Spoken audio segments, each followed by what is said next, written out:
அமெரிக்க அதிபர் டொனால்டு டிரம்பும் ரஷ்ய ஜனாதிபதி விளாடிமிர் புடினும் அடுத்த சில நாட்களில் சந்திக்க ஒப்புக்கொண்டுள்ள சம்பவம் உலகளவில் கவனம் ஈர்த்து வருகிறது.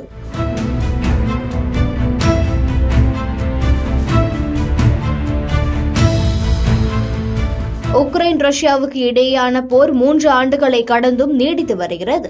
அங்கு ஆயிரக்கணக்கான மக்கள் பலியாகியுள்ளனர். தற்போது வரை உக்ரைனில் மரண ஓலங்கள் கேட்டுக்கொண்டேதான் இருக்கின்றன.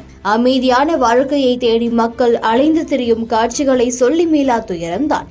இந்த நிலையில் போரை முடிவுக்கு கொண்டுவர ரஷ்யா உக்ரைனுடன் அமெரிக்க அதிபர் டிரம்ப் பேச்சுவார்த்தை நடத்தினார். இதனை பொருட்படுத்தாத ரஷ்யா தொடர்ந்து உக்ரைன் மீதான தாக்குதல்களை தீவிரப்படுத்தி வருகிறது. இதனை அடுத்து டிரம்ப் மீண்டும் ரஷ்யாவுடன் பேச்சுவார்த்தை நடத்தினார். அதிலும் எந்தவித முன்னேற்றமும் ஏற்படவில்லை.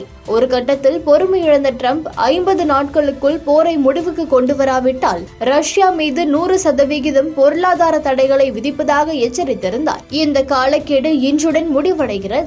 இந்த நிலையில் அமெரிக்காவின் வேண்டுகோளை ஏற்று அதிபர் டிரம்பை சந்திக்க ரஷ்ய அதிபர் புடின் ஒப்புக்கொண்டதாக கூறப்படுகிறது. இதனை ரஷ்ய அதிபர் உதவியாளர் உஷாகோவ் உறுதிப்படுத்தினார்.